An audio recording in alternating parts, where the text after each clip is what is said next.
তপশিলা ধর্মশিলা দেবী মূর্তি শ্রদ্ধা মূর্তি মাতৃশক্তি মাতৃগণ বর্ষণ স্নাত এই রাত্র প্রায় দ্বিপ্রহরের আমরা প্রবেশ করেছি।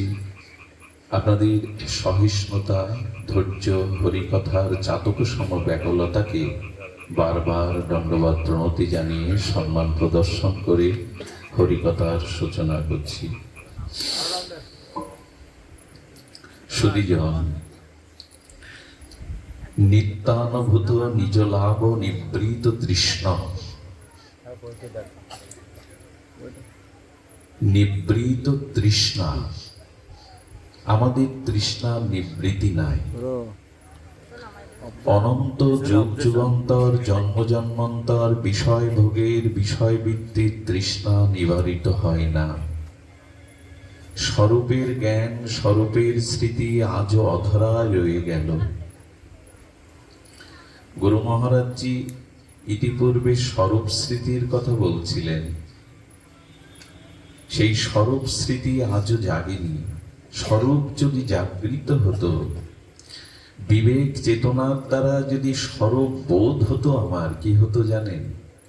স্বরূপ জেগে গেলে আমাদের এই ভয় মৃত্যু জরা ব্যাধি অভিশাপ কর্মফল থেকে মুক্তি পেতাম। বিষয় তৃষ্ণার থেকে চিরতরে চিরশান্তি ভগবৎ প্রীতি এগুলির অধিকারী হতে পারতাম। স্বরূপ জাগলে কি হয় জানেন? আগেকার দিনে শুনেছি থিয়েটার বা যাত্রা মঞ্চে ফিমেল অর্থাৎ নারী চরিত্রে অভিনয় করত সেজে গুজে পুরুষরাই। আচ্ছা, 50 বছর ধরে রঙিন রঙ্গমঞ্চে যে পুরুষ নারীর ভূমিকায় অভিনয় করেছে, সেই নারীর ভূমিকায় অভিনয়কারী পুরুষের কি কখনো মনে হয়েছে যে আমি নারী, আমার জন্য একটা স্বামী বা পতি দরকার? হয়েছে কি? কেন হয়নি? কারণ স্বরূপ তো জানে আমি পুরুষ, পত্নীর প্রয়োজন, স্ত্রীর প্রয়োজন আমার নাই। স্বরূপ জানলে আর বৃত্তি প্রবৃত্তির দিকে যায় না। আমরা সব স্বরূপ ভোলা জীব, পথ হারানো জীব। উনি সেই স্বরূপের কথাই তুলেছিলেন। সেই স্বরূপ জাগাবে কে? সেই নিভৃত ঘুমন্ত অলস ভগবৎ ধ্রুব স্মৃতি বিস্মৃত এই জীবের কে জাগাবে? জাগানো কি সহজ? সবাই কি জাগাতে পারে? উত্তৃষ্টিত জাগ্রত প্রাপ্য বরানন নিবেদত। বেদ মাতা যতই বলুক ওঠো জাগো, নিজের লক্ষ্যে পৌঁছানো না পর্যন্ত থেমো না। জাগাবে কে? স্বরূপ জানিয়ে দেবে কে? সেই প্রশ্নের উত্তর আজ ভাগবত থেকে শুনবো। ওনারই কথার ফেলা লবে। উনি সাধু সঙ্গের কথা বলেছেন, আমরা সেদিকেই এগিয়ে যাব। দেখুন, প্রতিটি জীব মনুষ্যতর ব্যতীত প্রতিটি জীব বা মানুষ শান্তি সুখ চায়, এটা সকলের জানা। এবং সুখটা যেন অখণ্ড হয়, চিরদিনের হয়, চিরন্তন শাশ্বত হয়, এটাও আমরা প্রার্থনা করি। কিন্তু যে যে প্রাণীতে আমরা জন্মেছি, সেই 84 লক্ষ যোনি বলুন আর মনুষ্য জন্ম বলুন, যে যে প্রাণীতে আমরা জন্মেছি, ওইখান থেকে আমরা মুক্তি চাই না, চাই বিষয় তৃষ্ণা ভোগ। একে দৃষ্টান্ত খুব পরিষ্কার করা যায়। দেবরাজ ইন্দ্র কথিত আছে কোন একটি অপরাধের কারণে একবার শুকরজনি প্রাপ্ত হন। খুব ধ্যান দিতে হবে। কে শুকরজনি প্রাপ্ত হলেন? দেবরাজ ইন্দ্র। শুকরজনি প্রাপ্ত হয়ে শুকরী অর্থাৎ স্ত্রী শুকরী জোগাড় করলেন। সেই স্ত্রী শুকরীর গর্ভে কিছু বাচ্চা কাচ্চাও হলো। দেবতারা স্বর্গে রাজ্যে দেবতারা ইন্দ্রকে না পেয়ে, তাদের রাজাকে না পেয়ে, দেবতারা এসে বলতে লাগলো আপনি শুকর নন, শুকরণীর এ কাম পিপাসার জন্য আপনার জন্ম নয়, আপনি বাচ্চা কাচ্চা নিয়ে মোহগ্রস্ত হয়ে স্বর্গের পথ থেকে আছেন, ফিরে চলুন। কি উত্তর এলো জানেন? বললেন এর থেকে বেশি সুখ স্বর্গে আছে আমি বিশ্বাস করি না। মানুষ যে যে প্রাণীতে জন্মায় ওইখানে সে সুখের অনুভূতি খুঁজে পায়, এই জন্য কেউ মরতে চায় না। লাঠি নিয়ে যাবেন, বন্দুক নিয়ে যাবেন, আগুন নিয়ে যাবেন, সব প্রাণী পালায়, মরতে চায় না। তো ওই বুদ্ধিটা আছে, আমি মরতে চাই না, আমি ভয় পাচ্ছি, আমি নিরাপদে যেতে চাই, পালিয়ে যায়।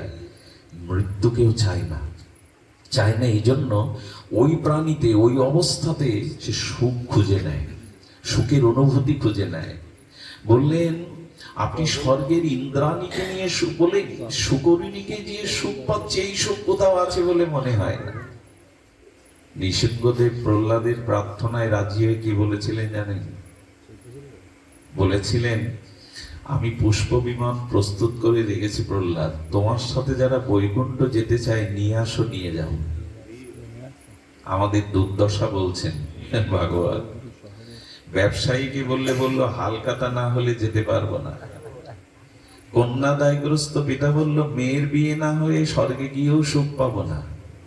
প্রহ্লাদ মহারাজ বৈকুণ্ঠে নিয়ে যাওয়ার জন্য কারো পাননি, শেষে বললেন রথ, পুষ্পরথ এমনি চলে যাবে। এক শূকরকে ডেকে বলছে তুমি যাবে?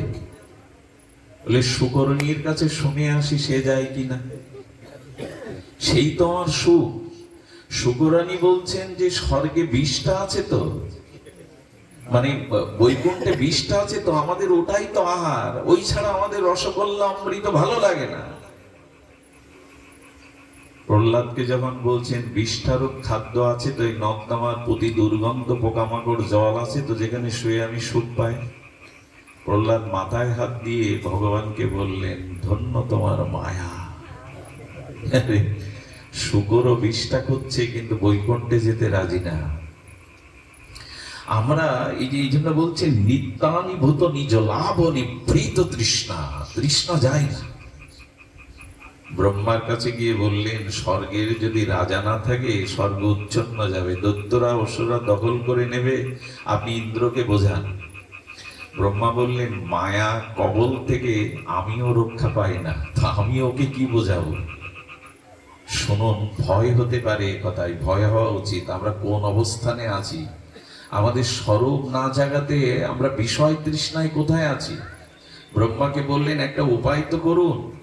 বললেন এক কাজ করো, ওর প্রিয় সন্তানদের মেরে ফেলো, ওর সামনে শূকরগুলিকে ধারাল অস্ত্র দিয়ে ওর বাচ্চাকে কেটে দাও। কেটে দেওয়া হলো। বলে তাতেও তো ওর স্বরূপ যাচ্ছে না। এবার ওর স্ত্রীকে কেটে দাও, শূকরণীকে কেটে দাও। যখন শূকরণীকে কাটা হলো তখন কিছুটা ব্যথা অনুভব হলো, সাথী চলে গেল, সুখের সামগ্রী বিদায় নিল। এরপরে বললেন তারপরেও তার এই দেহাবেশ, শূকরের দেহাবেশ থেকে ইন্দ্রের মুক্তি নাই। ব্রহ্মা বললেন ভগবানের নাম দিয়ে ওকেও কেটে ফেল। যখন ওই শরীরটা ছেড়ে ব্রহ্মার ইচ্ছায় স্বরূপ স্মৃতি জাগলো, তখন বললে এই অবস্থায় এতদিন আমি কাটিয়েছি। এই হলো আমার সম মাদিস বদ্ধ জীবের দুর্দশা। এবার আসুন, গুরু মহারাজের দ্বিতীয় প্রস্তাবনা ছিল সাধু সঙ্গেই স্বরূপ জাগবে। একমাত্র সাধুগণ আপনাকে আপনার স্বরূপ, আপনার আত্মানুভূতি, আপনার আত্মকল্যাণ, ভগবত প্রাপ্তি দিতে পারে। সাধু সঙ্গ নিয়ে কিছু কথা অপেক্ষা করছে, যেটা খুব বিরল কথা। যদি না ঘুমিয়ে একটু জাগরণ করে শ্রবণ করেন।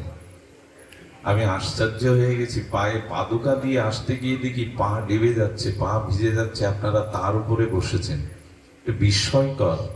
তবে একটা কথা বলি, সাদা কোনো পোশাককে যদি গেরুয়া করতে চান আর গেরুয়া রং পাত্রে গুলে যদি কাপড়টা পাত্রের মধ্যে গেরুয়া রঙের মধ্যে না চিবিয়ে বালতির পাশে রেখে দেন, তবে গেরুয়া রঙে রঙিন হবে না, ধুলায় ধূসরিত হবে।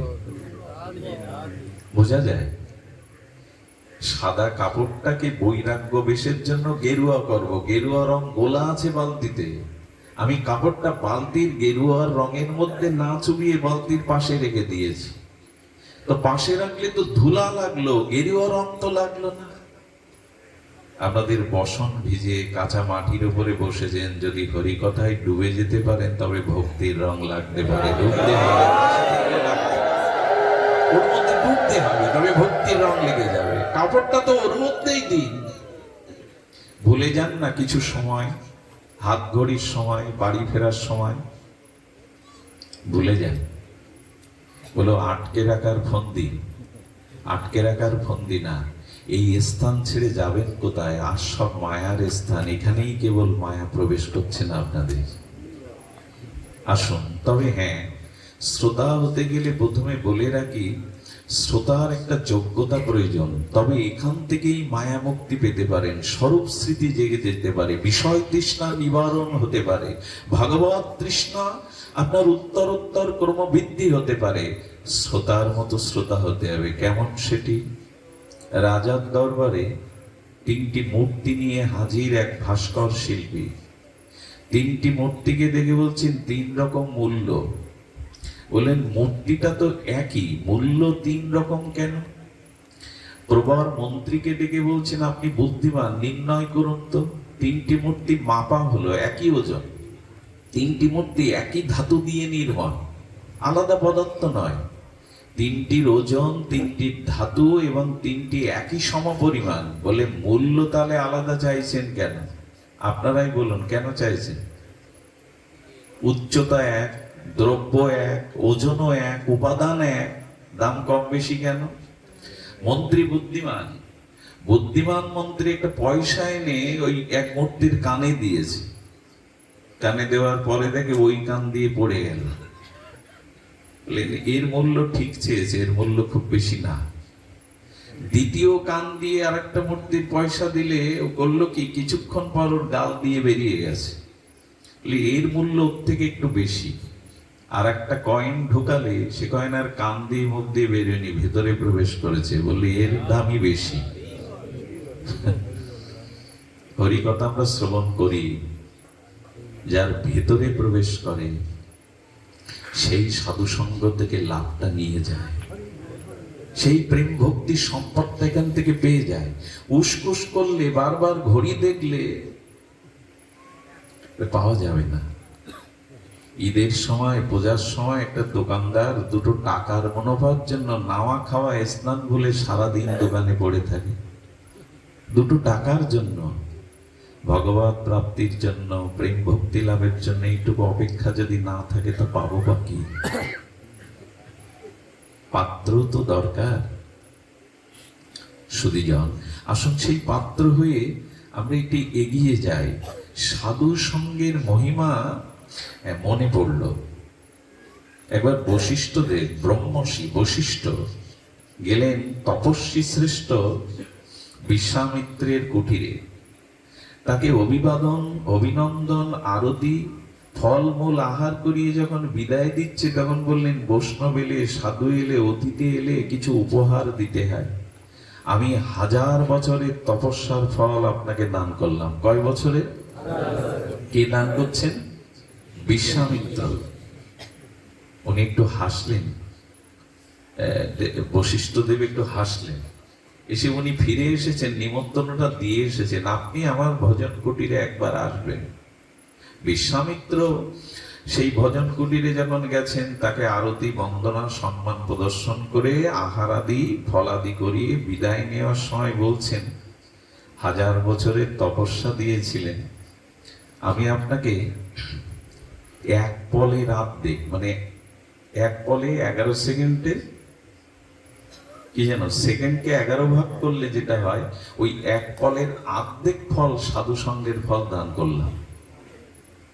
1000 বছরের তপস্যার ফল, আর 1 সেকেন্ড 11 ভাগে তার অর্ধেক ফল দিচ্ছেন ইনি। সন্তুষ্ট হবে তো বিশ্বামিত্র? মনে মনে অপ্রসন্ন হচ্ছেন। 1000 বছরের কঠোর তপস্যা আর 1 পলের অর্ধেক সাধু সঙ্গের দান। মনে মনে যখন অসন্তোষ হলেন, সাধুদের একটা গুণ দেখবেন, ওরা মুখ দেখে মনের ভাষা পড়তে পারে। সাধুদের দৃষ্টি এমন, আপনার মুখের দিকে তাকিয়ে আপনার মনের ভাষা তারা বুঝে যেতে পারে। কি জন্য এসেছেন, কি আপনার মনের উদ্দেশ্য, ওরা পড়তে পারে। এটি সাধুর ভজন মহিমার প্রতাপ। তেজ, ক্ষমা, ধৃতি, আর্দ্র, নাতিমানিতা, এর কিছু গুণ চলে আসে ভজন করলে। সুধীজন, বললেন, আপনার চিত্ত অসন্তোষ কেন? অতিথি হয়ে এসছেন, হে বিশ্বামিত্র তপস্বী, আপনি কেন অসন্তোষ? বলে, হিসাব মিলাতে পারছি না, 1000 বছরের তপস্যার ফল আর এক পলের আর্ধেক সাধু সঙ্গের ফল।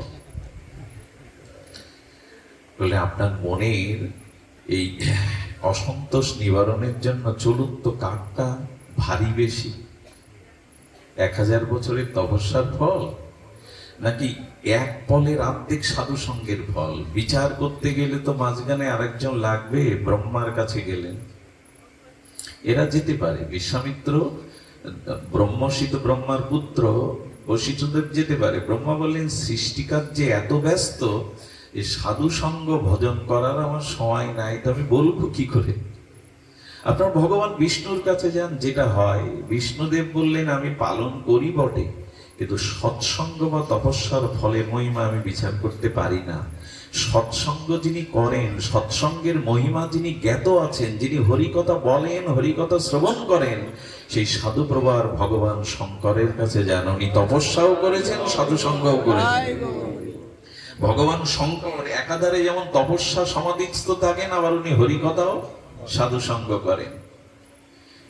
ভগবান শঙ্করের কাছে গেলে বললেন, দেখুন, তপস্যা করি বটে, সাধু সঙ্গ করি বটে, কিন্তু এর মূল্যায়ন আমি করতে পারবো না। তার একটা কারণও ভগবান শঙ্কর মনে করেছিলেন, বশিষ্ঠদেবকে আমি যা বলবো তা হজম করার মতো ধৈর্য ওনার আছে, কিন্তু এই যে বিশ্বামিত্র, একে যদি তপস্যাকে ন্যূন করি, ও আমাকে ক্ষমা করবে না। এড়িয়ে গিয়ে শঙ্কর বললেন, একজনই তো মীমাংসা করতে পারে, অনন্তনাগ যিনি ব্রহ্মাণ্ডকে মাথায় ধারণ করে আছেন, ওইখানে যান। শেষ নাগ অনন্তনাগের কাছে এসে বললেন, পরীক্ষা আমি মানদণ্ডে বিচার করতে পারি, এক কাজ করুন, আপনার 1000 বছরের তপস্যা এই পৃথিবীর ভারের উপর দিয়ে দিন। যদি ভারী মনে হয়, হালকা মনে হয়, আমি অনুমান করতে পারবো কাঠটা শ্রেষ্ঠ। 1000 বছরের তপস্যার ফল দিয়ে দিল, কিন্তু পৃথিবীর ভার হালকা হয়নি। এটা চুলের বা কতটুকু বা সেই ভার হয়নি, সেই ভার হালকা হয়নি, ভার ভারী রয়ে গেছে, সামান্য একটু নড়ে চড়ে বসেছে পৃথিবী। ওটা নামিয়ে বললেন, বশিষ্ঠদেব, আপনি আধা পল সৎসঙ্গের ভার ফল দিয়ে দিন। যেই দিল, দেখলো পৃথিবীর ভার আর মাথার উপরে না। এই যে লব মাত্র সাধু সঙ্গে সর্বসিদ্ধি হয়, এটা মিথ্যা নয়, এই স্তুতিবাণী নয়। বলেন, আপনি বিচার করুন। এই জন্য যদি শুদ্ধ সাধু সঙ্গ হয় না, এটা এক পল, তার আর্ধেকটি সময় আপনাকে সর্বসিদ্ধি দিতে পারে।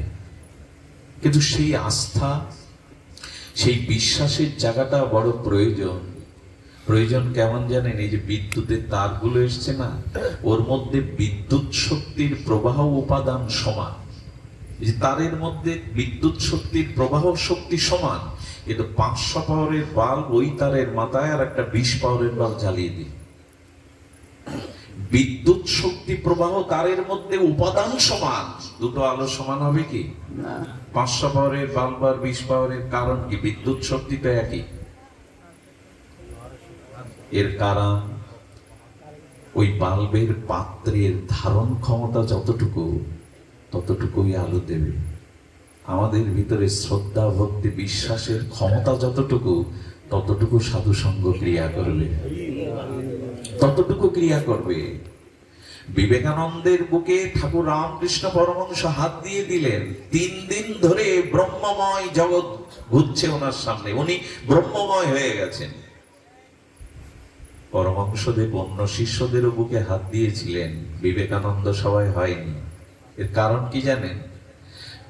পরমহংসদেবের কৃপা শক্তি 50%, আর বিবেকানন্দের হৃদয়ে ধারণ ক্ষমতা, শ্রদ্ধার ক্ষমতা 50%। দুটো মিলেই পরিপূর্ণ বিবেকানন্দ।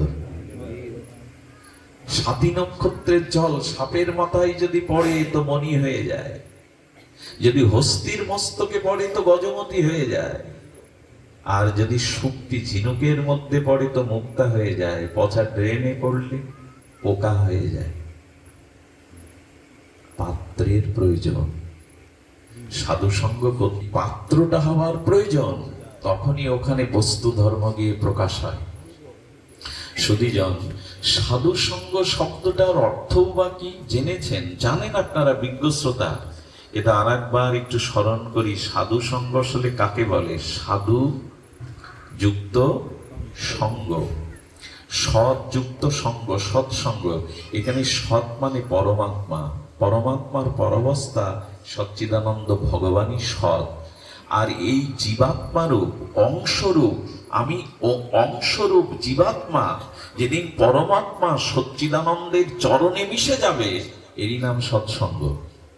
সৎ সঙ্গ, সৎরূপী পরমাত্মা, পরমাত্মার পরবস্থা সচ্চিদানন্দ আনন্দ ঘন ভগবান, সেই ভগবানে যেমন আমি আমার স্বরূপ প্রীতি প্রেমে মিশে যেতে পারবো, এরই নাম সৎসঙ্গ। সৎসঙ্গ, সৎসঙ্গ যদি সতের সাথে, হরির সাথে, পরমাত্মার সাথে আমার মিলন ঘটাতে পারে, এরই নাম প্রধান সৎসঙ্গ। দ্বিতীয় সৎসঙ্গ যেটা আপনারা করছেন, দ্বিতীয় সৎসঙ্গ হলো ভগবৎ প্রেরিত, ভগবৎ ভক্তি প্রেম নির্মল চিত্ত ভজনানন্দী কোন শুদ্ধ সাধুর সঙ্গ করা হলো দ্বিতীয় সাধু সঙ্গ। ভগবানের প্রিয় নির্মল চরিত্র শুদ্ধ সাধু কি? আহা, খুব মার্মিক কথা। শুদ্ধ সাধু হলো ভগবানের দর্পণ। আচ্ছা, আমরা মুখ দেখি কিসে? আশীর্বাদ দর্পণে। তেমন সাধু হলো ভগবানের চিত্তরূপ দর্পণ। সাধু দেখলে ওই দর্পণে ভগবানকে মনে পড়ে, ভগবানকে পাওয়া যায়, ভগবানকে দেখা যায়। দর্পণে তো মুখের প্রতিচ্ছবি পড়ে, দর্পণ মানেই আমি আমাকে দেখছি। সাধু হৃদয় কেমন? শুদ্ধ ভজনানন্দী সাধু কেমন? না ভগবানকে দেখবার আয়না। দেখুন, শুদ্ধ সাধু দেখলে আর অন্য কথা মনে পড়ে না।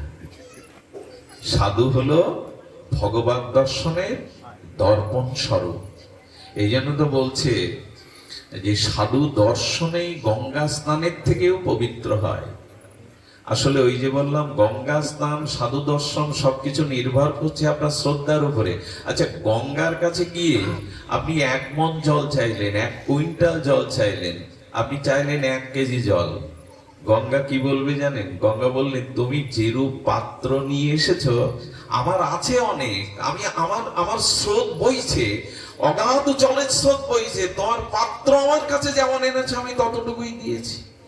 তো হরি কথা হলো গঙ্গার মতো স্রোত, সাগর। এখানে যার হৃদয়রূপ পাত্রের যেমন আয়তন, সে ততটুকুই পাবে। এটাই তো হিসাব। পাচ্ছি না কেন? আমরা পাত্র হতে পারি। শ্রদ্ধাটা তো আনো, হরিকথাতে অন্তত দন্যের সহিত, শ্রদ্ধার সহিত বিশ্বাসটি আনুন যে এই কথা কথা নয়, এটি অমৃত, এটি ভগবৎ পরামৃত। এই শ্রদ্ধা নিয়ে আসুন। তাহলে আমরা দ্বিতীয় সাধুসঙ্গ কি বললাম? ভগবানের ভজনানন্দী নির্মল চরিত্র শুদ্ধ সাধুকে দর্শন করলে, সঙ্গ করলে, তাকে দেখলেই ভগবানের আয়না স্বরূপ ভগবানকে মনে পড়ে। এই গেল সাধুর পরিচয়। সাধুর গুণ কি? বাবা সময় হলে বলেন, বিশ্রাম। সাধুর, আপনাকে একটু কষ্ট দেব আজ। সাধুর গুণ কি? সাধুর গুণ দেখুন। আচ্ছা, চুল একেবারে ফেলানো আর চুল একেবারে লম্বা, এটা সাধুর লক্ষণ? চুল একেবারে ফেলে দিলাম, চুল একেবারে লম্বা রাখলাম, সাধুর লক্ষণ?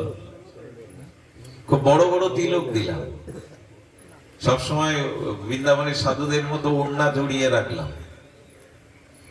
এগুলো লক্ষণ না সাধুর। খুব ধ্যান দিতে হবে।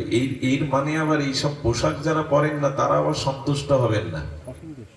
পোশাকেরও প্রয়োজন, পোশাকেরও প্রয়োজন। এগুলো মান্যতা দিতে বলা ছিল বৈকুণ্ঠের চিহ্ন, কণ্ঠী, তিলক, এগুলো বৈকুণ্ঠের চিহ্ন। তারা আবার আনন্দ পাবেন না, তাহলে তো পোশাক লাগবে না। পোশাকের প্রয়োজন, কিন্তু পোশাকটাই সাধনা। শুনুন, ভাগবত বলছেন সাধুর লক্ষণ, সাধুর স্বরূপ কি? শাস্ত্রে প্রথমেই বলেছেন সাধুর লক্ষণ হলো প্রথমত সংসারী বিষয়ে সে খুব নির্মম হবে। কি হবে? মানে মমতা এই হলো প্রথম লক্ষণ। একটু আগে কার্তিক বাবা বা আমরা যারা এসেছেন ট্যাকেরহাট থেকে, কত দূর থেকে, ওদের মনে এই প্রসঙ্গটা আমি একটু শোনাচ্ছিলাম, কেমন নির্মম হতে হয়। আমার জামাইবাবু ভর্তি হওয়াতে আমাকে একজন এই কথা শুনিয়েছিলেন, বিল্লমঙ্গল, এত মমতা ভালো না। কথাটা আমার চিত্তে বিধে আছে বর্ষির মতো। কি বলেছিলেন জানেন? এক মহাত্মা, এক সাধুর ছেলে বড় হয়েছে, বিয়ে দেওয়ার ভাবনা তার মাথার মধ্যে নেই, কারণ তিনি ভগবত ধ্যানে মগ্ন।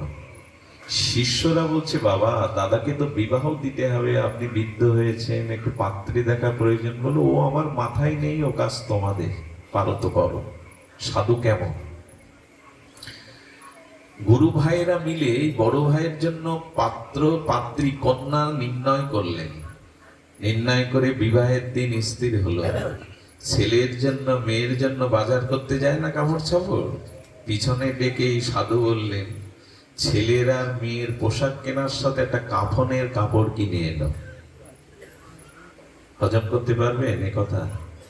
কাফন মানে এই যে মৃত্যুর পরে যা হিন্দিতে কাফন বলে, মরার পরে যা পরানো হয়। বলে, বাবা এই কি বলছেন? আরে দাদাজির বিয়ের কাপড় কিনতে যাচ্ছে, আপনি কাফন কিনতে বলছেন? বলো, আমি তো ঘরে আছি, মৃত্যু তো হানা দিতে পারে, একটা জোগাড় করে রাখো, লাগতে পারে। সাধু কাকে বলে? নির্মম, নিরহংকার। এইসব গীতার বাণীতে পড়েছি, কিন্তু চরিত্রে প্রতিফলন হয়নি বলেই তো আমরা আজও সরব স্মৃতি জাগেনি আমাদের।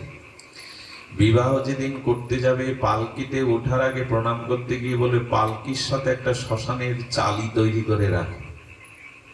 হজম করা যায়? নিজের পুত্রের ছেলের বিয়ে। বলে, বাবা এসব কি বলছেন আপনি? শ্মশানের চালি এখন করবো কেন? বলে, প্রয়োজন তো হতে পারে। গুরুদেব তো উপেক্ষা করে না, ওনার কথা মতো তৈরি করে তবে যেতে হলো। ছেলের বিয়ে হলো, বিদায় নিয়ে নববধূকে নিয়ে ঘরে এসে যেই পা দিয়েছে, ছেলেটা ওইখানেই মারা গেল পড়ে। সবাই যখন এই নববধূর দিকে তাকিয়ে শোকের বাতাবরণে চিৎকার করছে, আকাশ বাতাস বিদীর্ণ করছে, তখন বলছেন, কাফনের কাপড়টা বের করে পরাও, চালিটা সামনে নিয়ে এসো। শিষ্যদের অনুভূতি কি হয় বলুন? আমি গল্প শোনাচ্ছি না আপনাদের, সাধুর স্বরূপ শোনাচ্ছি। সাধু তখন বলছেন, সাধুকে প্রশ্ন করা হলো, ছেলে মরবে জানতেন, তাই কাফনের কাপড় চালি তৈরি করতে বলেছিলেন? তা জানতেন, ভালো কথা, আপনি সাধু, আপনি ভূত ভবিষ্যৎ জানতে পেরেছেন, তা এইটুকু জানতে পারেননি নববধূ বধূটার কি হবে, এই মেয়েটার কি হবে, এইটুকু জানতে পারেননি আপনি? ক্ষোভ হয়তো, ক্ষোভের শিষ্যরা বলে ফেলেছে। বলো, তাও জানি। কেমন নির্মম দেখুন, তাও জানি। আমার ছেলেটার এ পর্যন্ত পরমায় আমি জানতাম, আর ওই মেয়েটার কথা ভেবে আমি বাধা দেইনি। পূর্বজন্মে না ওর ভজনের খুব ইচ্ছা ছিল, ভগবত ভজনের খুব ইচ্ছা ছিল। এই ব্যথাটাই ওকে পরবর্তী জীবনে ভক্তিপথের ভজনের পথে নিয়ে আসছে। এই জন্য এই ব্যবস্থা।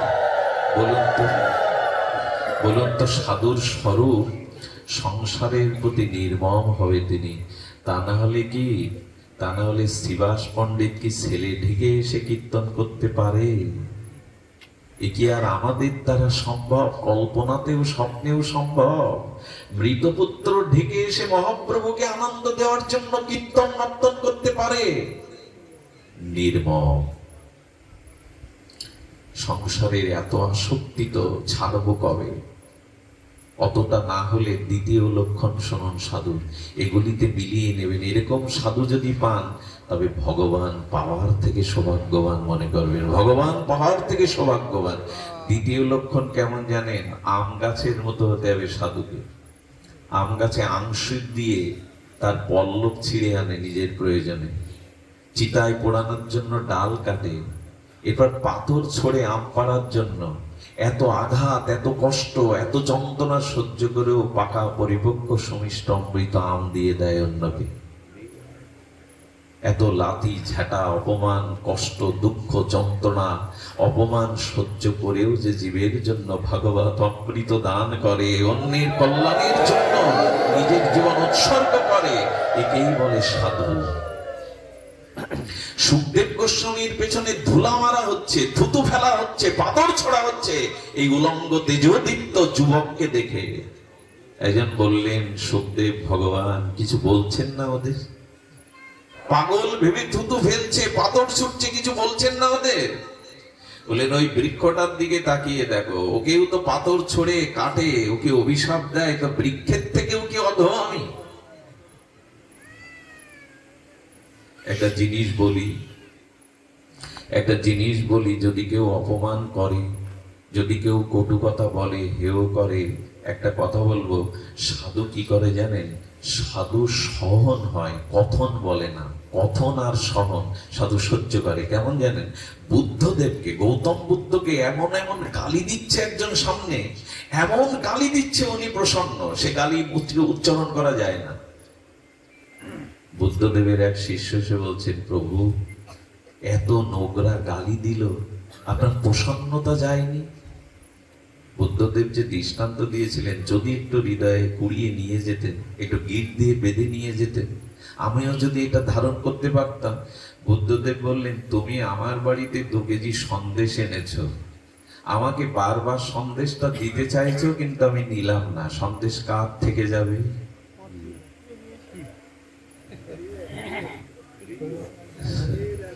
যে গালিটা আমায় দিতে এসেছিল ওটা আমি নিলাম না, গালিটা যে দিতে এসেছিল তারই থেকে গেল। কবে শিখবো আমরা? কবে আমাদের আচরণে এমন আসবে? সাধু কথনে সাধু না, সাধু সহনে সাধু। কথার প্রতি উত্তর নয়, সহন চায়। এমনি কি ভগবানের প্রিয় সাধু? সাধু ভগবানের হৃদয়। হৃদয় কি স্বাভাবিক? ভগবানের হৃদয় সাধু হবে কেন? বলো, ওই জন্য সাধু হলো হৃদয়। এই জন্য সহনশীলতা, আর এমনি করে যদি সবকিছু একটু সহিষ্ণুতা ভাব থাকে, তবে জানবেন এমন সাধু সঙ্গ যদি পল পরিমাণেও পান, তিল অর্ধেক পরিমাণেও পান, আপনার জীবনে পরিবর্তন আসবে, জাগরণ আসবে, আপনার জীবনে মহা কল্যাণ সাধিত হবে। সুধীজন, সময় বেশি নেওয়ার অধিকার নেই। এখান থেকে 250 কিলোমিটার দূরেরও মানুষ এখানে আছেন, তারা ফিরে যাবে। তবে বাবার কথার প্রতিধ্বনি করি, 2টি জিনিস আজ এখান থেকে আমরা নিয়ে যাই, যেটি খুব মার্মিক কথা। যদি একটু ধৈর্য ধরে সামান্য একটু সময় শ্রবণ করেন, ক্ষতি কি? ক্ষতি বা কি? একটু আমরা সময় নিবেদন করি ভগবত চরণে। শুনুন তবে, রঘুপতি রাজীবলোচন রামচন্দ্র গেছেন বনবাসে। বনবাসে গিয়ে তিনি ঋষিমুনিদের ওখানে যাওয়ার আগে একজনকে খোঁজ করছিলেন। আহা, একজনকে খোঁজ করছিলেন। কাকে জানেন? বলতে পারো? আমার শবরই কোথায়? যারা বায়ু ভক্ষণ করে, যারা গাছের পাতা ভক্ষণ করে, পয় দুগ্ধ ভক্ষণ করে, এমন করে যারা ভজন করে, তারা মনে করে রাজীবলোচন রামচন্দ্র তো আমার কুটিরেই আসবে, আমি বড় ভজনানন্দী। আমি বায়ু ভক্ষণ করে, আমি বাতাস ভক্ষণ করে, আমি ফল ভক্ষণ করে, পয় ভক্ষণ করে আমি তপস্যা করছি, আমার কাছে আসবে। কিন্তু না, রাজীবলোচন রঘুপতি রামচন্দ্র তিনি খুঁজছেন শবরী কোথায়। ওগো জগৎ চেয়ে দেখো, ভক্তকে ভগবানই খুঁজে বেড়াচ্ছে। আমার কি মনে হয় জানেন? রাবণ বধের জন্য প্রভুকে বনবাসে যেতে হতো না। পিতৃসত্য পালন না করলেও ভগবানের খুব বেশি ক্ষতি ছিল না। আসলে গুরুদেবের আশীর্বাদকে সাকার করার জন্য মাতণ্ড ঋষির আশীর্বাদ ছিল শবরীর মাথায়, মারে আমি ভোরবেলায় স্নান করতে আসি বলে তুই পথটা মধ্যরাত্রে ঝাড়ু দিয়ে দিস, ঘাটটা পরিষ্কার করে দিস, এত তোর সেবার ইচ্ছা? আমি যে নিচু জাতি, আমাকে তো কেউ অধিকার দেয় না। দীক্ষা নিতে গিয়ে শিষ্যরা বলল, এটা ব্রহ্মচর্য আশ্রম, এখানে মেয়েদের দীক্ষার ব্যবস্থা, থাকবার ব্যবস্থা নাই। গুরুদেব বললেন, মা কি আর করবি? মেয়েটা ফিরে গেল বটে, তবে মধ্যরাত্রে গোপনে আশ্রম ঝাড়ু দিয়ে যায়। ব্রহ্মচারী সন্ন্যাসী গুরুদেবের জলের কলসিগুলো ভরে দিয়ে যায়, সরোবর থেকে জল এনে মধ্যরাত্রে ভরে দিয়ে যায়। গুরুদেব বলল, আমাদের অজান্তে এভাবে কে সেবা করে মধ্যরাত্রে? দেখ তো একদিন চেয়ে। সেই নিচু কোলে কন্যা সবরী, কিরে মা তুই গোপনে এভাবে সেবা করিস, আয় আমার কাছে, এতই তোর সেবার যখন অভিলাষ, আয়। মা, বাবার কাছে মেয়ে থাকবে তাতে কারো কিছু যায় আসে না, থাক এখানে। মৃত্যুর সময় মাথায় হাত দিয়ে বললেন, যারে মা এই রামের প্রতীক্ষা করে, প্রভুর প্রতীক্ষা করে নাম জপ করতে থাক, তবে দুটো অভ্যাস করবি, তিনটা অভ্যাস করবি, আমি আশীর্বাদ করছি। মাতঙ্গ ঋষি বললেন, আমার যাওয়ার অপরকাটের সময় হয়েছে মা, আমি আশীর্বাদ করছি, একদিন রামচন্দ্র তোর কুঠিয়াতে এসে কৃপা করবে, যা মা। এই বাবা তিনটি লক্ষণ কি শুনুন, উলধ্বনি বারবার দিতে হবে না, একবার দিন শুনুন। বলছে তিনটি লক্ষণ তোর মধ্যে প্রকাশ হলে রঘুপতি রাজে বলেছেন তোর পর্ণ কুঠিরে আসবে গুরুদেবের কৃপা। গুরু কৃপা ছাড়া হয় না, হবেও না, কারো সম্ভাবনা নয়। বললেন কি কি? বলল, প্রতিদিন রামের জন্য চাতকের মতো পথের দিকে চেয়ে থাকবি, ওই বুঝি প্রভু এলো, ওই বুঝি প্রভু এলো, প্রতীক্ষায় থাকবি। দ্বিতীয়, প্রতিদিন মালা গেঁথে রাখবি, যদি তোর প্রভু আসে বাসি ফুলের মালা না, টাটকা ফুলের মালাটা তার গলে পরিয়ে দিস। আর বাবা আর কি করবি?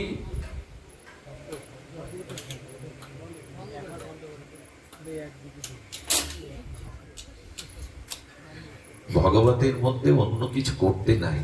আর কি করবি? বনের ফলগুলো তুলে তুলে মিষ্টি ফলটা পাতায় করে রেখে দিস, ভগবান আসলে তাকে সেবার জন্য লাগবে। এ দেখুন কি দিলেন, মুনি ঋষিরা জপ ধ্যান তপস্যা করছেন, আর গুরুদেব ওনাকে কি দিলেন? প্রতীক্ষা, মালা আর সেবার দ্রব্য। রামচন্দ্র দেখালেন, তপস্যাতে, যাগ যজ্ঞতে, উচ্চ সাধনায় আমি সন্তুষ্ট হই না, হই সেবার দ্বারা, অনুরাগের দ্বারা, এটাই আমি সন্তুষ্ট হই।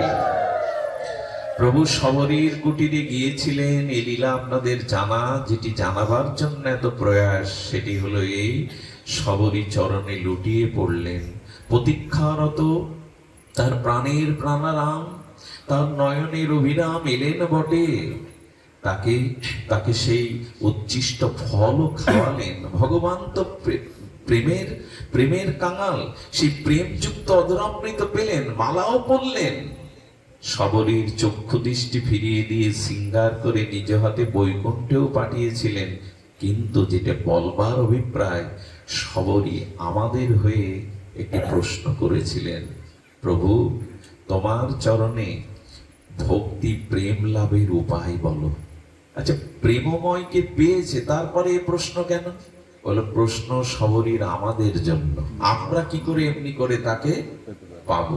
ভক্ত কখনো নিজের কল্যাণের চিন্তা করে না, ভক্ত সর্বদা অন্যের কল্যাণেরই চিন্তা করে, বলে কি করে পাবো। এখানে রঘুপতি রামচন্দ্র যে তাকে প্রশ্ন করার আগে সবরী বলেছিল, কি বলেছিল জানেন? আমি হলাম উপজাতিদের নিচু কুলার, তারপরে নারী জন্ম পেয়েছি, তা অধমা নারী, অধমেরও অধমেরও অধমারও আরো অধম নারী, বিদ্যা নেই, বুদ্ধি নেই, রূপ নেই, যৌবন নেই, শিক্ষা নেই, আশ্রম নেই, উপাচার নেই। প্রভু বলো, আমি কি করে তোমার প্রেম পাবো, তোমার চরণ আশ্রয় করতে পারবো, বলো। এই দেখুন, এই প্রশ্নগুলির মধ্যে আমাদের মীমাংসা, আমাদের জেগে ওঠা, আমাদের জাগরণ, আমাদের স্বরূপ স্মৃতি জেগে যাওয়ার প্রশ্ন করছেন। প্রভু কিছুই তো নেই, আমি ডোমের কন্যা, উপজাতিদের কন্যা, আমার মুখও কেউ দেখে না, আমিও বাইরে যাই না যে আমার মুখ দেখলে কারো অকল্যাণ হবে কিনা। প্রভু হাসলেন আর তাকে উপাধি দিলেন কি জানেন? খুব ধ্যান দিন, খুব মার্মিক কথা বলেন, ভামিনী পরমা সুন্দরী, বৃদ্ধা, কালো, কুৎসিত, নিচকুলোদ্ভবা নারী জন্ম পেয়েছে, তারপরে তার কোনো বিদ্যা নেই, শিক্ষা নেই, কিছুই নেই, তাকে বললেন তুমি পরমা সুন্দরী। রাম বলছেন, কি বললেন? তুমি পরমা সুন্দরী। আচ্ছা, ভুল বললেন না? রামচন্দ্র এরকম কদার্য, কুৎসিত দেখতে, তার এরকম উপজাতিদের কন্যা বললেন, তোমার থেকে পরম সুন্দরী জগতে কেহ নাই। প্রভু ভুল বলেননি। ভুল বলেননি কেন জানেন? প্রভুর সাথে, ভগবানের সাথে জীবের সম্বন্ধ রূপের সাথে নয়। আচ্ছা বলুন তো, টাকার সাথে ভগবানের সাথে ভক্তের সম্বন্ধ? টাকার সাথে, বাড়ি গাড়ির সাথে, রূপের সাথে, কিসের সাথে? ভগবান বলছে যেখানে ভক্তি, সেই ভক্তির সাথে আমার সম্বন্ধ। ভক্তি আমার কাছে সুন্দর, জগতে আর কিছু সুন্দর নয়। ভক্তি আমার কাছে সুন্দর, অন্য কিছু আমার কাছে সুন্দর হতে পারে না, হয়নি, হবেও না। বাইরে দিকে কারো বিচার করবেন না। যার ভিতরে যতটুকু শ্রদ্ধা ভক্তি আছে তিনি ততোধিক ভগবানের প্রিয়, তিনি ততোধিক সুন্দর। সবরই তোমার মতো অতীব পরমা সুন্দরী জগতে নাই। আচ্ছা ভগবানের সাথে আমাদের সম্বন্ধ অন্য কিছুর সাথে নয়। আরো ধ্যান দিয়ে শুনুন, হনুমানকে প্রশ্ন করেছিলেন রঘুপতি রামচন্দ্র, তোমার সাথে আমার সম্বন্ধ কি? বুদ্ধিমন্ত হনুমান যে উত্তর দিয়েছিল বিস্ময়কর, প্রভু যদি জাগতিক দৃষ্টিতে ধরি আমি দাস, আপনি প্রভু। যদি আত্মা পরমাত্মা অংশী অংশের বিচার করি তবে আপনি অংশী, আমি অংশ। আর যদি পরমাত্মা তত্ত্ব বিচার করি আপনিও যা আমিও তাই, পরমাত্মায় ভেদ নেই। এই কথা বলার সাথে সাথে রামচন্দ্র বলেছিলেন, দেখো তোমার সাথে আমার দাস্য এবং প্রভুর সম্পর্ক। আপনারা জানেন হনুমানের সাথে সখাদের সাথে সখ্য সম্পর্ক, নন্দ বাবা, মা যশোদা, দশরথ কৌশল্যার সাথে বাৎসল্য প্রেমের সম্পর্ক, গোপীদের সাথে কান্তা বা প্রিয়া প্রিয়তমের সম্পর্ক। এই সম্বন্ধ দ্বারা ভক্তি যেখানে, ভগবান তাকেই কেবল সুন্দর রূপে জানেন এবং মানেন। বামিনী পরমা সুন্দরী, তুমি জগতের অতীব পরমা সুন্দরী, তোমার থেকে সুন্দর আমার কাছে কেহ। কিছু মনে করবেন না খুব সেজে গুজে যদি ভাগবতে আসি, কিছু মনে করবেন না যদি অনেক অলংকার পরে আসি, আমার মতে ভগবান ওইগুলো দেখবে তো, দেখবে তো। আমি কিন্তু আপনাদের দ্বারা কথাটি বলছি না, ভগবানের দৃষ্টি ওইদিকে যাবে তো। দৃষ্টি কোন দিকে যাবে গো? হৃদয়ের শ্রদ্ধা ভক্তির দিকে। বাইরে দেখে বিচার ভগবান করে না, আমি করতে পারি, আমার ভুল হতে পারে, ভগবানের কোনো ভ্রম দোষ নাই, মহদোষ নাই। আচ্ছা অষ্টবক্র মুনির কথা মনে আছে? রাজসী জনকের সভায় অষ্টবক্র মুনি আর সমস্ত মনীন্দ্র জ্ঞানীন্দ্র ধর্মাত্মা বিদ্বানগণ বসে আছে। অষ্টবক্রকে দেখে হেসে উঠল হো করে উপহাসের রাশি। ওরা যখন হাসলো অষ্টবক্রীও তার থেকে জোরে হেসে উঠেছেন। ধ্যান দিন কথাটির দিকে। বিদ্বানগণ পণ্ডিতগণ বলছেন আপনি হাসলেন কেন? বলে হেসেছেন আগে আপনারা, আপনারাই উত্তর দিন, আমাকে দেখে আপনারা কেন হাসলেন? হেসেছেন তো আগে আপনারা, তো কারণ কি? তারপরে আমি আমার কারণ বলছি। ঋষিরা কি বললো জানেন? আপনার মতো কদাকার কুৎসিত বিশ্রী রূপ এ নয়নে কোনোদিন দেখিনি, তাই এই কুৎসিত রূপ দেখে আমরা হেসেছি।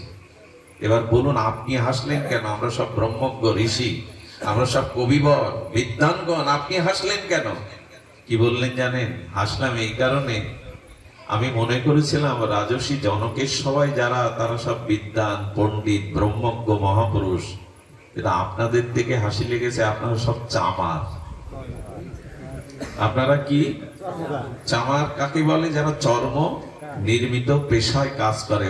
ওরা ক্রোধান্বিত হয়ে বলছে চামার লাগে আমাদের আপনাদের। বলে যারা চামড়া দেখে বিচার করে তারা চর্ম চামার ছাড়া কি হতে পারে? যারা চামড়া দেখে বিচার করে তারা তো চামারই হবে। আমার হৃদয় দেখেননি, আমার আত্মা দেখেননি, দেখেছেন এই রক্ত মাংসের পচাগলা বাইরের রূপ। জীবনে যদি শান্তি পেতে চান তবে বাইরের রূপ দেখে মোহিত হবেন না। ভেতরের গুণাবলী মহিমাই সৌন্দর্যের প্রকাশ। ভক্তি প্রেম ভজন যার মধ্যে আছে এই জগতে তিনি সুন্দর। বাইরের সৌন্দর্যের অভিশাপে এখন আমরা পড়ে গেছি। এই ফাঁদে পড়ে কত মানুষ যে কি বলবো আপনাদের, লজ্জা হয় বলতে, হাতে নখও এখন মডেলিং করা হয় সৌন্দর্যের জন্য। যে নখের মতো বিষাক্ত হিংসুক, আর একটা শুকিয়ে যাওয়া ঘায়ে নখের আঁচড় দেবেন, ঘাবার জেগে যাবে। চুলটা যদি পড়ে অন্যের মধ্যে, ভোগের মধ্যে ওই ভোগ লাগানো যায়? সেই চুল কেটে সেটে রং লাগিয়ে এখন মানুষকে আকর্ষণ করা হচ্ছে। সভ্যতা কোথায় নেমে গেলে? নখ আর চুলের দ্বারা মানুষের সৌন্দর্য প্রকাশের চেষ্টা চলছে। কোথায় নেমে গেছি আমরা? অষ্টবক্র বললেন আমার আত্মা দেখেননি আপনারা।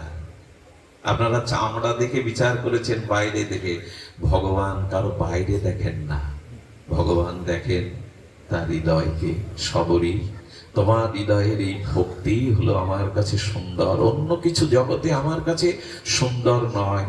তবে তুমি জানতে চেয়েছো প্রেম ভক্তি কি করে পাওয়া যায়, আমিও আপনাদের বিশ্রাম বেলা বলে যাই, সেই ধ্রুব সঙ্গীতের অন্তরা সুরে আপনাদের হৃদয় বিনাতে যেন গেঁথে যায় এই সুর। বলেছিলেন প্রথম ভগতি সন্ত কর সংজ্ঞা সবরী। আমাকে পাওয়ার, প্রেম ভক্তি পাওয়ার প্রথম সোপান, প্রথম সিঁড়ি, প্রথম আদ্য শ্রেষ্ঠ ভক্তির প্রধান এবং প্রথম হলো সন্তনকা কর সংজ্ঞা। আমার প্রিয় ভক্তের সঙ্গই হলো প্রেম ভক্তি লাভের আদি এবং শ্রেষ্ঠ। প্রথম ভগতি সন্তনকা কর সংজ্ঞা। রামচন্দ্র নিজে ভগবান হয়ে এই উপদেশ দিচ্ছেন সবরই, আমার প্রেম ভক্তি লাভের প্রধান সোপান হলো আমার প্রিয় কোন শুদ্ধ ভক্তের সঙ্গ করা। সাধু সঙ্গ কাকে বলে কিছু মনে করবেন না।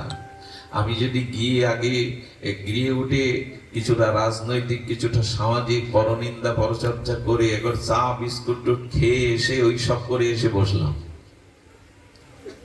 চা খান তাতে আপত্তি নেই, আমিও পাই মাঝে মাঝে, কিন্তু পরনিন্দা করব? আগে গল্প জুড়ে দেব, সাংসারিক গল্প।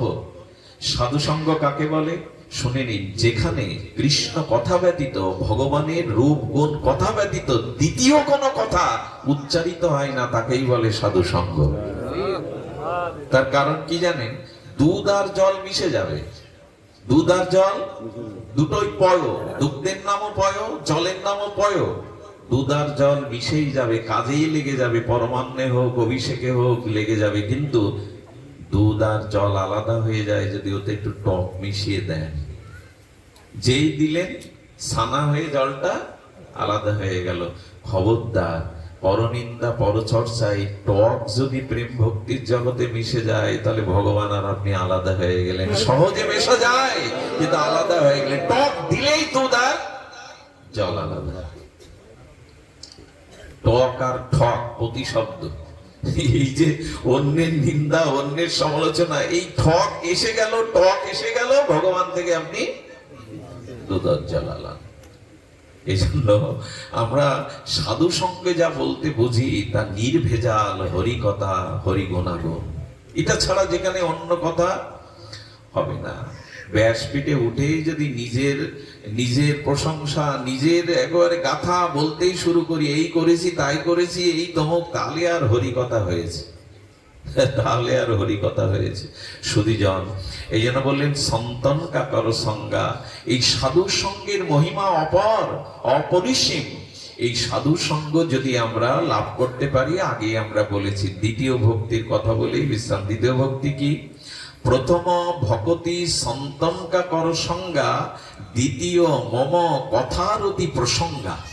রামচরিত মানুষে তুলসীদাস বলছেন দ্বিতীয় ভক্তি হলো আমাকে প্রাপ্তির, প্রেম প্রাপ্তির দ্বিতীয় উপায় হলো ওই সাধুমুখে আমার কথা প্রসঙ্গ শ্রবণ করা। বাবা বলে গিয়েছিলেন হরি কথা সাধুমুখে শ্রবণ করা, এটি হলো দ্বিতীয় ভক্তি লাভের উপায়। দ্বিতীয় ভক্তি লাভের উপায় হলো সাধুমুখে হরিকথা শ্রবণ। এই সাধুমুখে হরিকথা শ্রবণী প্রেম প্রাপ্তির যত উপায় আছে, যত সাধন দিগদর্শন মার্গ আছে, এটি সর্বোত্তম শ্রেষ্ঠ। আর এই সাধুমুখে হরিকথার পরিণতি যে কোথায় যায়, চলুন ব্রজের একটা লীলা সামান্য একটু ওই স্পর্শ করেই আমরা পাঠে বিশ্রাম দেব। সেই লীলাটি হলো চন্দ্রাবতীর। আহা, এটা যে আমার হৃদয়কে বারবার ভিজিয়ে দেয়, স্নাত করে দেয়। ভোরবেলা শিশির বিন্দু যেমন দুর্বা ঘাসের উপরে চকচক করে না, এই লীলাটিও আপনাদের হৃদয় এরকম যদি চকচক করে না, ওখানে দেখবেন সূর্য এসে ওই শিশির বিন্দুর মধ্যে সূর্যকে দেখা যায়, তাই না? আকাশের সূর্য কেমন চকচক করে। আপনিও ভগবানের প্রেম ভক্তিকে এই বিন্দুতে আটকে রাখতে পারবেন, তবে শিশির তো শুকিয়ে যায়, এটা শোকাবে না যদি এই লীলা আপনার স্মরণে থাকে, মননে থাকে। চন্দ্রাবতী কে জানেন? যে ব্রাহ্মণ পল্লীতে গোপীরা ক্ষীর ননি ঘৃত এগুলো বিক্রি করতে আসতো।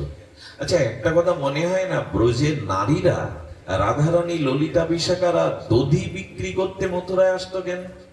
ওদেরকে খুব দরকার ছিল বিক্রি করার?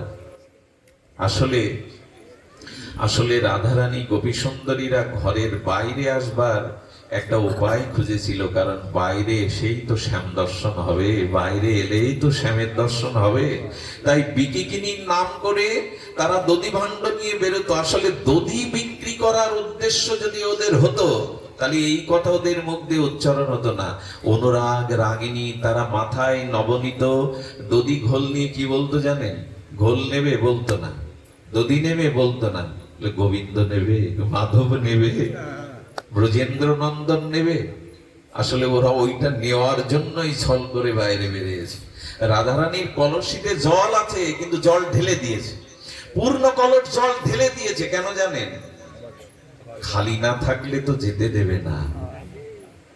আমার কি মনে হয় জানেন, মাঝে মাঝে সংসারের এই যে ভেতরে যা আছে ওইটাকে খালি করে জল ভরতে সাধু সঙ্গে এসেন ভগবান, এই পরিমণ্ডলে এসে মাঝে মাঝে সংসার খালি করে এসে।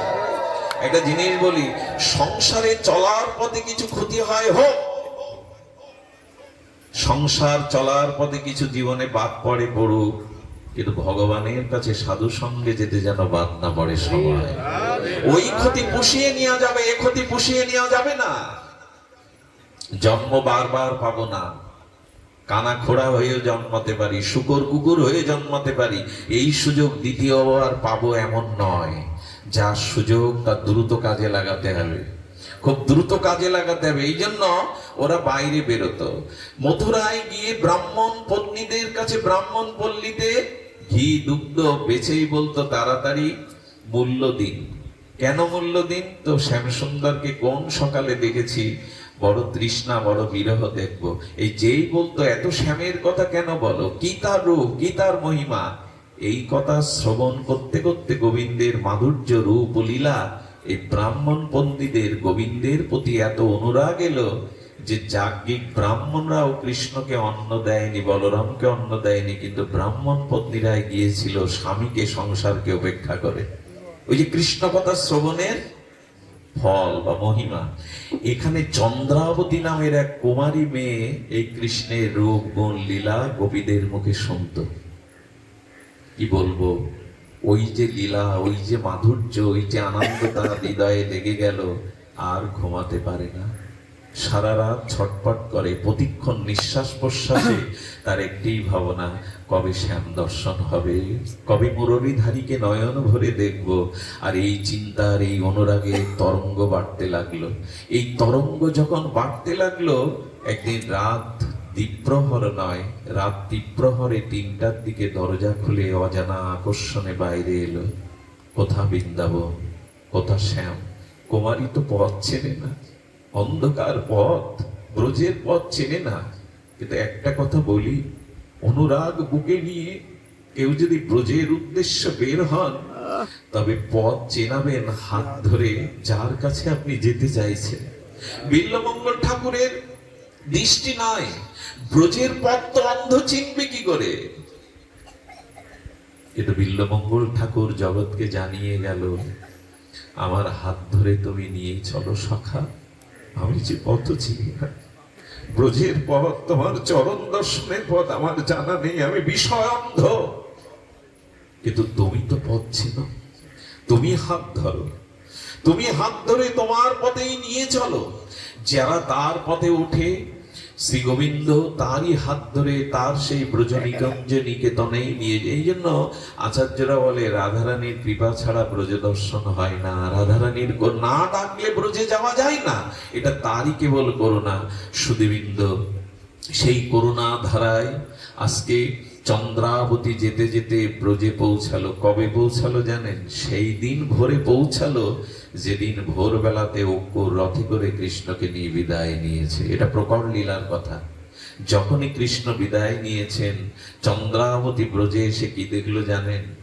গাভীগুলোর মুখে তৃণ, কি তোরা গিলে খাচ্ছে না? বাছুরগুলোর মুখে দুধ, গালসি দিয়ে পড়ে যাচ্ছে, ওরাও দুধগুলো গিলতে পারছে না। সুখ সারিগুলো বৃক্ষের শাখায় বসে চোখের জল ফেলছে। প্রতিটি বৃক্ষের লতা পাতা গোবিন্দ বিরহে তারা শোকাহত।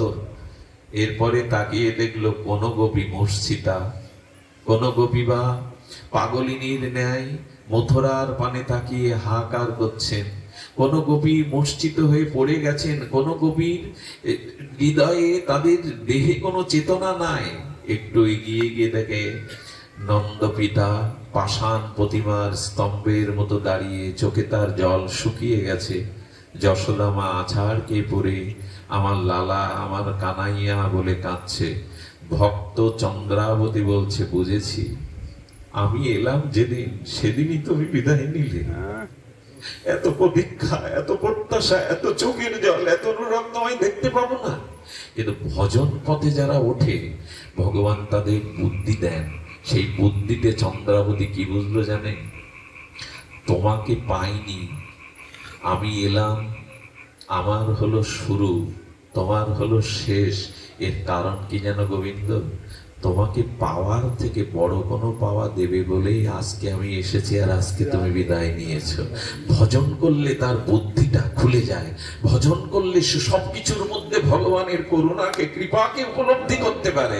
আমি জানি এর থেকে বড় কিছু তুমি আমায় দেবে বলে। সেই বড় কি জানেন? আজকের দিনে আমাকে এখানে এনেছো ব্রজবাসীদের সেবা করবার জন্য, তাদের বিরহে সান্ত্বনা দেওয়ার জন্য। তিনি গিয়ে মা যশোদাকে তুললেন, স্নান করিয়ে দিলেন, আর পাশ প্রতিবেশী ব্রাহ্মণ পল্লী থেকে পরমান্ন নিয়ে একটু মুখে দিলেন। নন্দ বাবাকে তিনি গোদহনের জন্য, গোয়ালে যাওয়ার জন্য, গো সেবার জন্য প্রেরণ করলেন। সখীদের তিনি ধুলা ঝেড়ে দিলেন, তাদেরকে কৃষ্ণ কথা শোনাতে রাখলেন। এই করে চলতে লাগলো।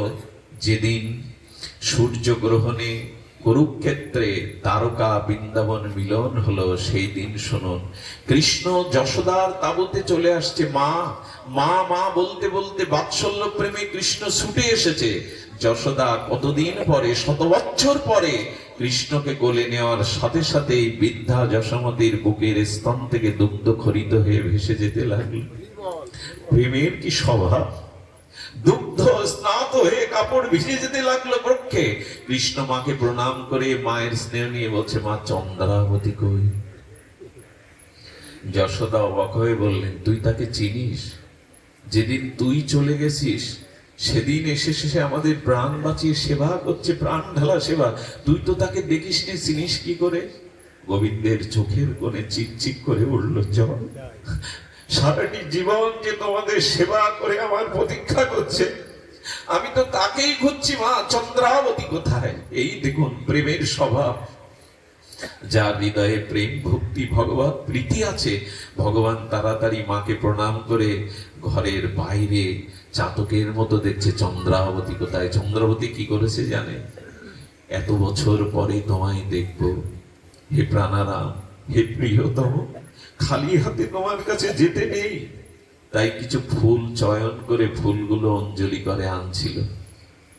গোবিন্দের চরণ দর্শন করার সাথে সাথে হাতের ফুলগুলি গোবিন্দ চরণে দিয়ে যেই মাথাটা গোবিন্দের চরণে ছুঁয়েছে, সঙ্গে সঙ্গে চিরদিনের মতো গোবিন্দ তাকে স্বরূপে নিয়ে নিলেন। নিত্যলীলাতে গমন করেন, নিত্যলীলাতে গমন করেন। শুনেবৃন্দ, আজকে যার বিরহ তিথি আপনারা সকলেই জানেন। আজকে আমাদের প্রাতঃস্মরণীয় অষ্টতর স্মৃতি ছিল মুরারি মোহন দাস বাবাজির। আজকেই হলো তার বিরহ তিথি। আমরা দুপুরে অবশ্য উদযাপন করেছি, তবে একটু বলে যাই, এমন মহাপুরুষ আমাদের জগতে খুব কমই এসেছিলেন। তার চলে যাওয়ার সেই দিন আজ আমার মনে হয়, আজ বৃন্দাবনের প্রতিটি ধূলিকণা, আজ বৃন্দাবনের প্রতিটি মহাত্মারা তাকে স্মরণ করছেন। সেই স্মরণের যে কৃপা, সেই কৃপার কথাটি একটু মনে পড়ে।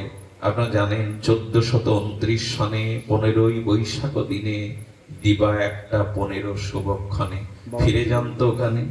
শুক্রবার শ্রী বৃন্দাবনে শ্রী রাধা মুরারি মোহনে কি ঘটলো? চলি গেলেন প্রভুপাদের স্মরণে। বাবা বলেছিলেন, ওরে আমাকে আলতা পরিয়ে দে, আমাকে তোরা আলতা পরিয়ে দে। বাবাকে আলতা পরিয়ে দিয়ে একটা লাল উটনি দেওয়া হলো, ছবিটা মাঝে মাঝে ফেসবুকে দেয়।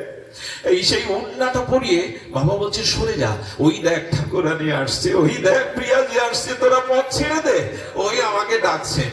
সেই অসুস্থ লীলাতে অমনি করে প্রিয়াজিকে দর্শন করতে করতে চলে গেলেন। ওই রে চলে গেল রে, এমন আর আসবে না, এমন আর কোনদিন।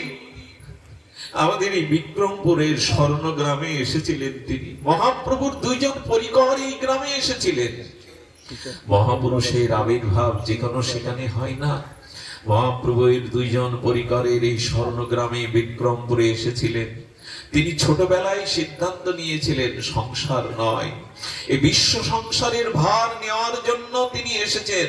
তিনি তখনকার দিনে যারা ভিক্ষায় বেরোতো একটা করতাল হাতে করে নাম করতো, ওই নাম শুনলে তিনি নাচতেন, আনন্দ পেতেন, হরি নামে তার স্বাভাবিক রতিমতি। এরপরে তিনি ব্রজে গমন করে তিনকড়ি প্রভুপাদের চরণাশ্রয় করে পেয়েছিলেন বৈষ্ণব সেবা। আমার সঞ্জয় দা একবার নবদ্বীপে বলেছিলেন, মোরারি বাবা রাজভোগ শুধু খাওয়াননি, 56 ভোগ খাওয়াননি, অনেক পরিত, অনেক বিগ্রহ সেবা হয় না, মন্দিরের ইট খসে গেছে, শত শত মন্দিরকে পুনর্জীবন করে বিগ্রহ প্রতিষ্ঠা করে তিনি সেবা পূজা করেছেন। ভাবতে পারেন 3 ঘন্টা 4 ঘন্টা মেদিনী কাঁপিয়ে কীর্তন করতেন। আমাকে 10 মিনিট কীর্তন করতে বললে, নৃত্য করতে বললে আমি পারবো না। 4 ঘন্টা নৃত্য করেছেন মেদিনী কাঁপিয়ে। কারা এরা? এরা নিকুঞ্জ মন্দিরের প্রেমদুয়ারের রাধারানীর কোন সখী। এরা সাধারণ নয়। এসেছিলেন, আক্ষেপ করে বলছেন, ওই নাম শুনে ছাড়লো পরাণ, নিতাইয়ের নাম শুনতে শুনতে পরাণ ছাড়লো, মোরারি বাবার সেবাগত প্রাণ। জয় জয় তিনকড়ি গোস্বামী মহারাজ, কোথা লয়ে গেলে মোদের গুরু দয়াবান। ওগো প্রভু, কোথায় তাকে নিয়ে গেলে? আর তাকে পাবো না, তবে তিনি আছেন, স্মরণে আছেন, মননে আছেন, নিত্য লীলাতে আছেন। তাকে আর মন কি চায়? ওই রূপ দর্শন করলেই সব দুঃখ ভুলে যেত। হ্যামিলনের বাঁশিয়ালার মতো কত যুবক, সহস্র যুবক তার পেছনে সব ত্যাগ করে জলাঞ্জলি দিয়ে ছুটেছে। ইনি রাধারানীর কিঙ্করী। বাবা, তুমি কিঙ্করী রূপেই নিত্য লীলাতে আনন্দে মগ্ন থাকো। আমাদের প্রণাম নাও, আমাদের আশীর্বাদ করো, যেন আমরাও তোমার কৃপা আদর্শ নিয়ে এই ভজন পথে চলতে পারি। দৈন্য সেবা নাম নিষ্ঠায় তোমার আশীর্বাদে যেন আমাদের জীবনের ব্রত হই। পলাশ এই পাগলটা, এর ক্ষমতা আছে বলবো, এর